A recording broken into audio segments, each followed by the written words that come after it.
Welcome back to another episode of Inside Richmond, the City's Pulse. I'm Lindsay Darnell, your host, and today I have Mayor Ron Oler joining us along with Dustin Purvis. He is the planning director for the City of Richmond. Guys, thank you for joining me. Glad to be here. Thanks for having us today. Yes. So the reason why I wanted to have you guys on is we are in the middle of our comprehensive plan refresh, and we have a public workshop that's going to be coming up. So I wanted to just touch base on what the process is, what is a comprehensive plan, and you guys are on the steering committee. So I wanted to have you come in and help me explain it to the community, what it is and why we're doing it.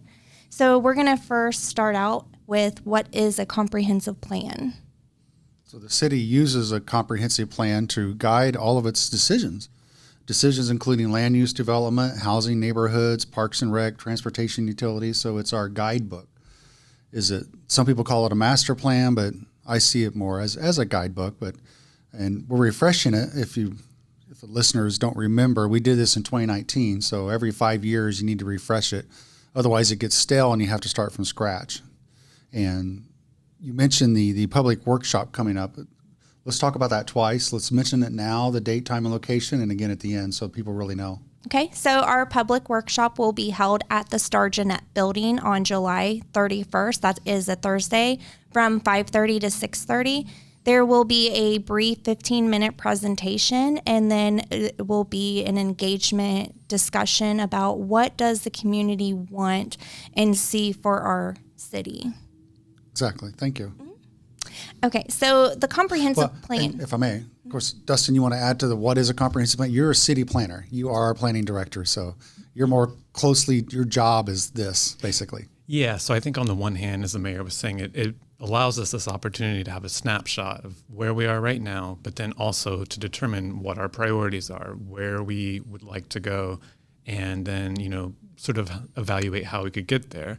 And then just the concrete effects of that is with planning staff, it kind of guides our zoning code. For instance, legally, our zoning code has to be informed by the comprehensive plan. So if our comprehensive plan, for instance, we say downtown, we have a vision of some commercial and retail downstairs with residential upstairs, and then someone wants to come in and build a factory downtown. We have this document to point to say that this kind of conflicts with our image and the vision that we have for this area. So it kind of guides a lot of the nitty-gritty, practical day-to-day work that the planning staff does and the decisions that we make.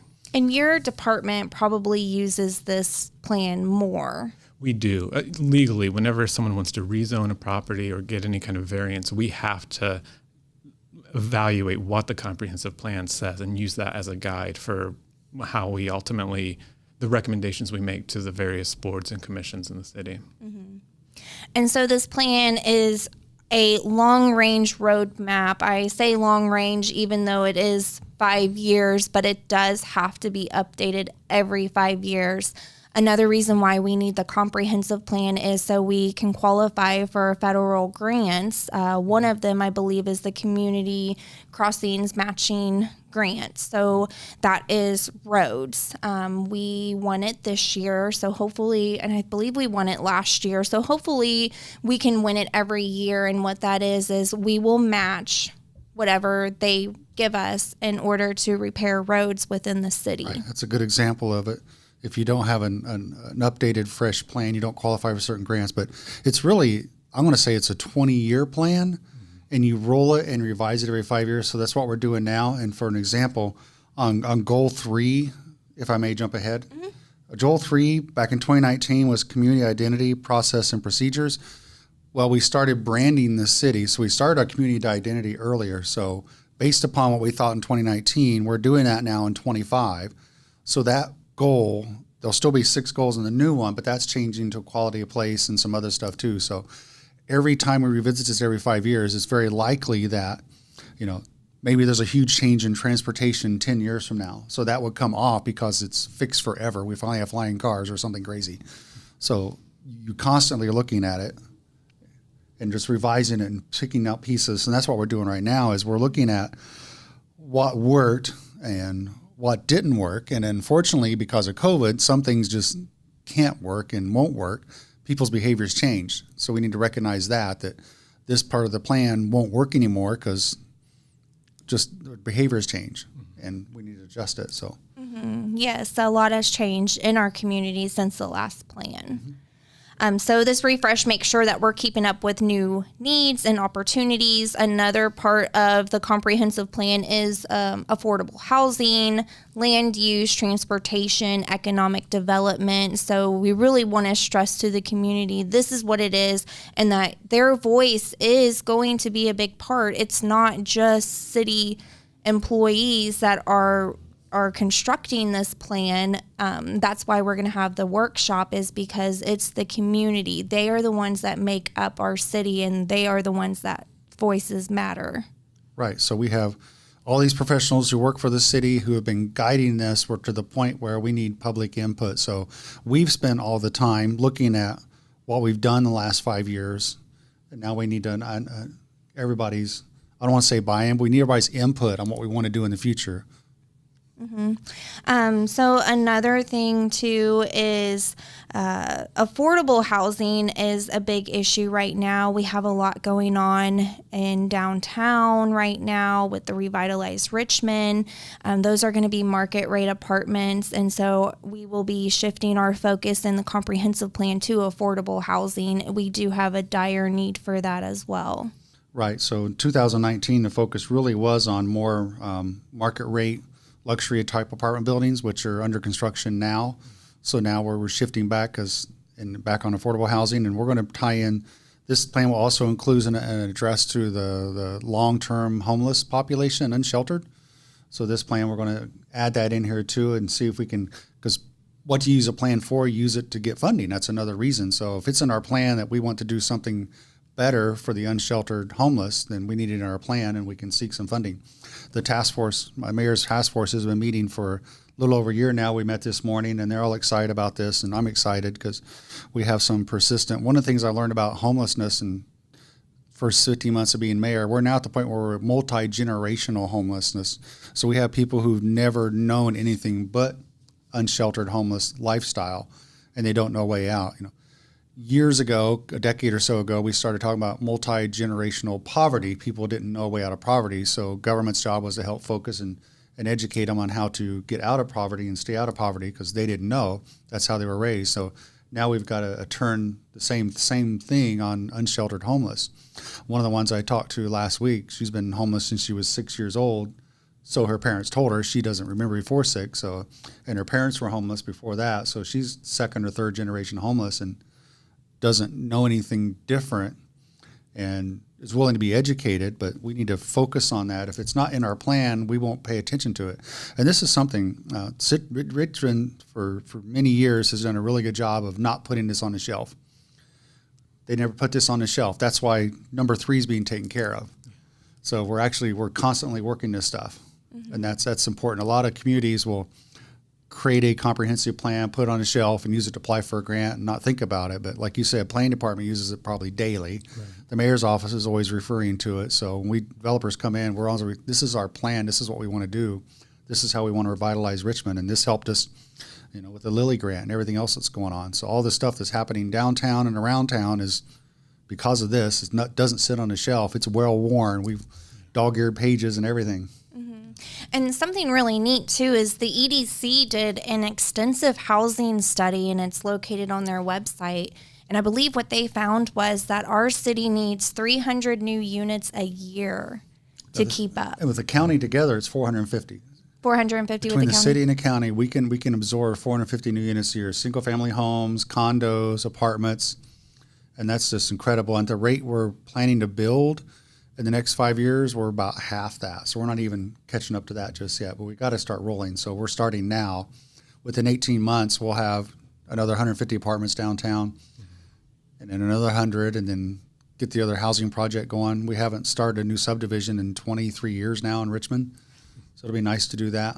Yeah. And get that going too for single family homes. So we have a whole mix. That study says we need a mix.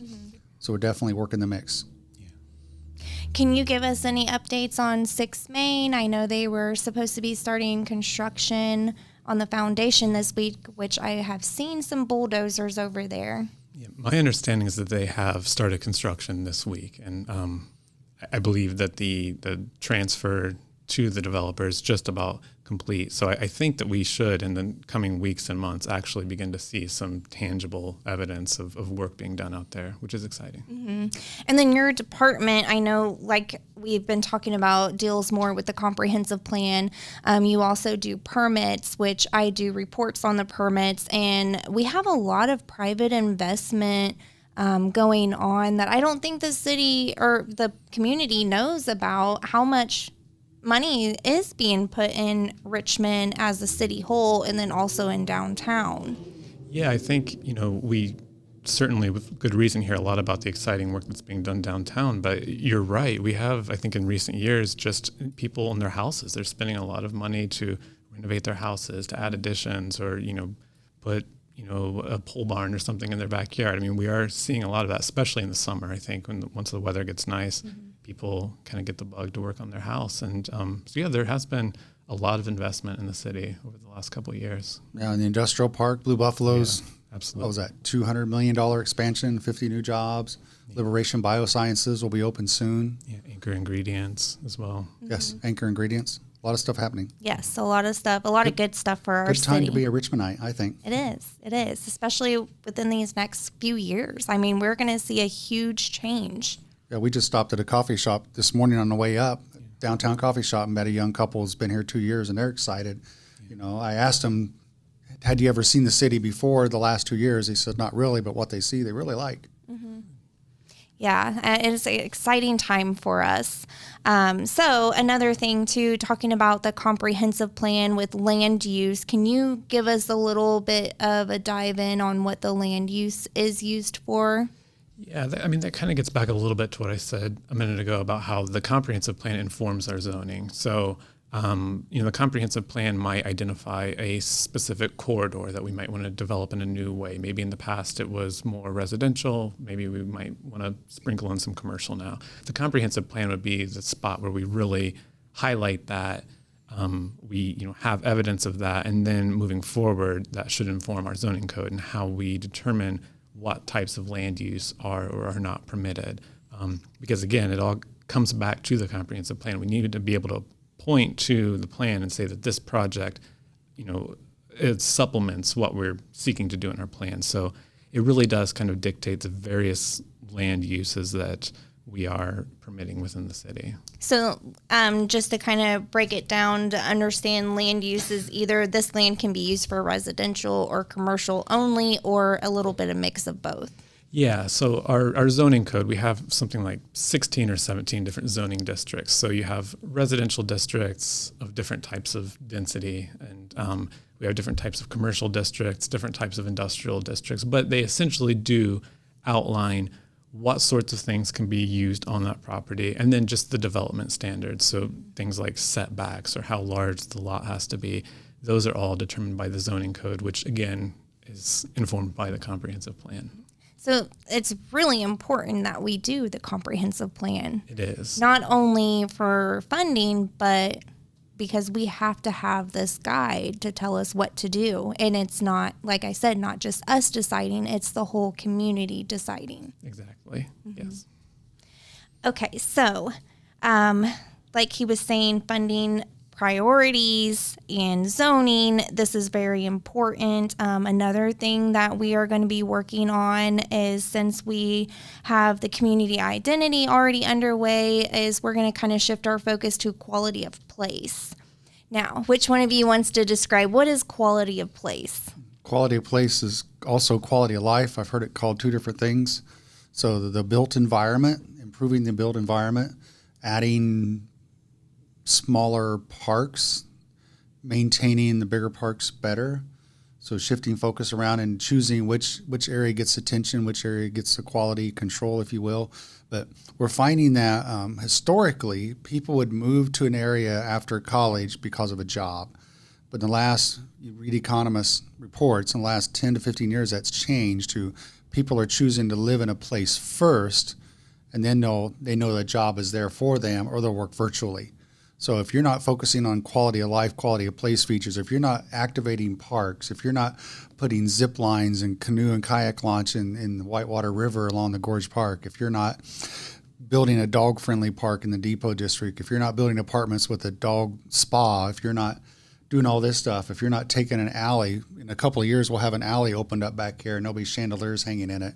And it'll be just a cool place to get out of the sun if you're walking downtown, a different perspective. So people are looking for those kind of things. They're going out because everybody goes online first, and then they go visit the place. And if they see there's amenities that they want, they're choosing to move there, and then they'll find a job within commuting distance of there or online. And the Make My Move program, we brought 30 families to Richmond over the last couple of years, and all of them are remote workers for other companies not here. Several of them are from California, and they're still working remotely from California. Some are working for an airplane manufacturer in the Midwest. I believe there was a couple that actually did the make your move here, and they bought a house in the Star District and renovated it. And so they've gotten really involved in wanting to help restore these historic homes. So quality of place. So if we make Star District look better, more people will find it more attractive, more people will move there.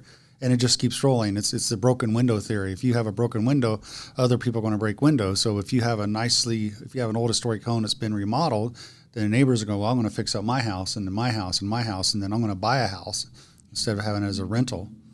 And just totally flips the neighborhood. Yeah, it's kind of like when you see your neighbor out mowing, you're like, oh, I've got to get my yard mowed too because mine's getting tall and theirs is all freshly mowed and they've got their flowers out. So let me mow my yard and get these flowers out too so it can look nice as well.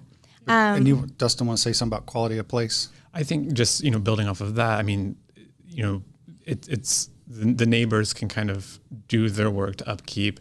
But then it is the city's role to sort of design and upkeep and plan a community where maybe not just your house looks nice, but now you can walk to a coffee shop. You can, you live in a walkable neighborhood. You live in a safe neighborhood. And that's where I think the city and our comprehensive plan, we want to be smart about the sort of broader environment that people are living in. So it is more attractive to people who are working remotely. Mm-hmm. And then talking about, walking your neighborhood or walking to the coffee shop. So transportation is in a comprehensive plan too. So that's not just public transit, it's walking, it's bicycling, it's all forms of transportation. And so that's a big one I think is going to be in this comprehensive plan. We got the loop done or the multimodal bicycle path, whichever you want to call it. It is very gorgeous when you're looking at it, especially in the summer or springtime. Parks Department does a really good job. They get flower pots out along downtown and Depot District. And so if you have a chance, I know it's been really hot these last few days, but in the evenings, it's not so bad. Just come down and take a stroll. I mean, it's not a very big stroll, but it's exercise too. And it's nice to see what changes are going on too within that path. Yeah, and part of this, you talk about transportation. So because of this 2019 plan, part of the Lilly grant is going to extend that out to the Earlham campus so students have a safer way to get to downtown in the Depot District, either bicycle or walking, and give them a little special marked path along the sidewalk. Do we know what road that's going to go? I don't, it's not going to. So right now it goes down Main Street. It ends at the entrance to Star Jeanette and Veterans Park. It's going to continue across the Main Street Bridge to 8th Street. Actually, it's going to continue on to Clear Creek Park. It's going to connect Clear Creek Park, but at 8th Street, it's going to jump down to Earlham's campus. And we've met with NDOT, and once we start building that, NDOT's going to come along and do their part on 42 because NDOT's excited about city doing that. So they're going to help make that a safer intersection too for pedestrians and Earlham students and faculty crossing across 40. Because right now they say in this report, they don't feel safe walking along 40. So we're going to immediately cross 40 and then get them on city streets on a somewhat protected path. It won't be quite like here because there's not space, but it'll be a little smaller. Have something to feel a little bit safer than walking along 40. And I don't think a lot of people realize that a lot of the Earlham students or transfer students are not local. They're coming from international students, yes. And a lot of them stay here during the summer. There's quite a few here now. Yeah. and they don't have vehicles. So walking or bicycling is their means of transportation right now. And so we really do need to make it safe for them. Yeah, I live on College Avenue, so directly across the street from the campus, and it's it's a great environment, but it is true they kind of stay on campus. So I think being able to develop that connectivity between the campus and the downtown, cross at the traffic light where there's traffic control in front of the campus, will be perfect, I think. Yeah, and I think as a whole that makes our downtown more vibrant. You have more people down there, more businesses down there that maybe are attractive to the students. Yes. So economic development, that is another big one that is in the comprehensive plan, which is attracting businesses. It's also supporting entrepreneurship and job creation. So a lot of people are like, well, there's not many jobs there, but I don't think people realize, we talked about this when we met at the Golden Kiwanis, there is 12,000 people commuting to Richmond for work that does not live here. That is a big Richmond and number. Wayne County, yes. Wayne County, yes. Who work in this area but don't live here. That's a big number. So, having this job creation, maybe the people that are traveling in, they're doing different jobs that aren't just out there for the normal community that live here, that's lived here their whole life. But having more jobs is crucial for our city to survive. And a mix of jobs. So it's not the factory jobs aren't the factory jobs of old, like Liberation Biosciences. Those are high-tech precision fermentation jobs, which requires a lot of training. Still be a couple of warehouse jobs, but it's not your grandfather's factory anymore out there. Right. So much different and hugely air conditioned. I have family working at Blue Buffalo and that refrigerated thing, and they have to bundle up. And I'm like, that's the job to have right now this week. Yeah. Or out at Sugar Creek and they're refrigerated. That's the job to have. Or in Dot Foods out in the Gateway Industrial Park. So you choose those things. It's not a hot factory anymore. There's still some of those available if you want that. And some people do, but there's also warehousing is so much different than it used to be. And same with the industrial work. So we have a lot of industrial positions here, but I don't think people remember or realize my grandparents would always tell me stories. They came here from Kentucky because Richmond was just booming with industrial work. There was so many jobs. My grandma worked at Star Jeanette. My grandpa worked at Belden. And I mean, there was everything. And our city has a really rich history. My best friend since childhood, his family came out from Kentucky, and his dad ran a cabinet factory that was here for 50 years until it moved away, or changed hands. Everybody knows what that was.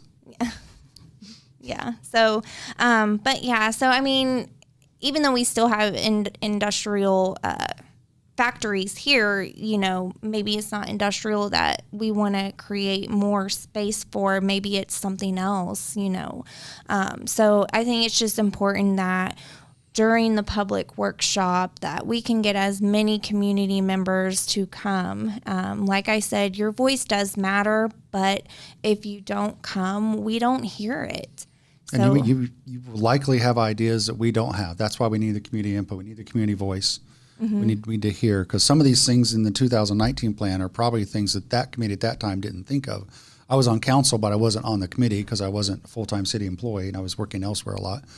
But I'm sure we got a lot of new input, and some of these things I'm reading right now didn't exist until that community input session. So that's very important. Yes, come out. Yeah. Another thing that will be in the comprehensive plan is parks and recreation. So we do have the Gorge activation, and I know we've talked about this a few times, but maybe you guys can kind of give your input on it, and when we see it starting. Some of the stuff is moving along. It's happening on Test Road right now. That canoe and kayak launching site or landing site, whatever you want to call it. Yeah. So it started construction maybe 2 months ago. And there'll be another one at the north end. So Whitewater River through Richmond is a huge blessing. We're finally activating that Gorge Trail. So I think we have 3.5 miles of river through the city and 2.5 miles of the Gorge Trail through the city. So it's also a walking trail. I was up at Springwood yesterday. I officiated a wedding up there at that Springwood Chapel. So if you want an outside wedding, call the Parks Department and get the keys, rent Springwood Chapel out there in the woods. That tree canopy, even though it was so hot yesterday, there's so much shade and a little bit of breeze, it really wasn't bad at all. but I noticed the trails there, and there was a marking reminding me that you can hike this whole from Thistleweight Falls all the way through, and soon we'll have a lot more things happening down there. There'll be landing spots that we don't have now. It's beautiful out there. I mean, off of Springwood, and that also connects to the Cardinal Greenway from that trail as well. So yeah, people should. I mean, we already have great parks and rec, and it's just going to continue to get better over the next couple of years. And that's quality of place. Exactly. Parks and rec are a huge part of quality of place, quality of life. Yeah. And JUCO, so they do JUCO every summer. It's just us kids outdoors. It is crazy how many kids come, how much fun they have. They go to the pool. They have the PAC team from the police department come out and meet with them. They have the fire department, they'll come out, and then the counselors are great. So if you haven't checked out JUCO, check it out for your kiddos. It's already ongoing. I think registration's already done for the summer. But Parks Department, follow them on Facebook and just watch for them. Have your kids go out there.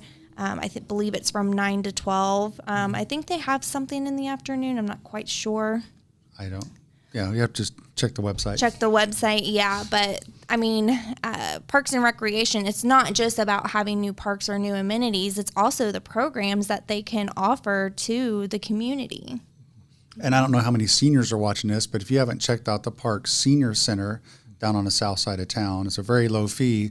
I was there a couple weeks ago, and they've refelted the billiards tables, so I got to play some pool with some of the guys who are older than I am, and that was fun because they're constantly making improvements down there. That's a great facility too. Pickleball, all kinds of exercise activities. Yes. And there's people who come there's a couple there that comes almost every day just to drink their coffee there because they have plants in the sunroom area and work on puzzles. And Parks Department pretty much does everything. Mm-hmm. And I believe they just got some electric bikes recently too, didn't I think so, they? yes. Yeah. Senior Center, that is located, is it on O? On South O Street. It was an old school down there off of Liberty Avenue. Yeah. Mm-hmm. Down toward Q Street, so probably is O. Mm-hmm. So just a quick recap. We've discussed what the comprehensive plan is.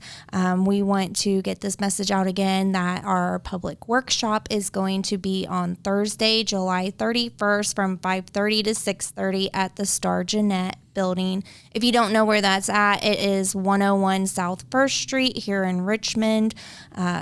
It's in the Gorge Park, right? Yeah. So that's going to be part of the Gorge activation. Once we get to that point, like they said, we're starting on Test Road. But if you're seeing this, tell your family, tell your friends, tell your coworkers. We need as many as the community to come out. Like I said, it's your voice that shapes this comprehensive plan. And if you're not there, then we don't know what you guys want. We don't hear your voice. So make sure you come out there. Mayor Dustin, thank you for joining me. I think this was very educational. And if anyone ever has any questions, they can always contact me. They can find me on the city website, or they can give me a call, 765-983-7215, or give me an email, ldarnell@richmondindiana.gov. That's Inside Richmond, the city's pulse. Make sure to join us next time.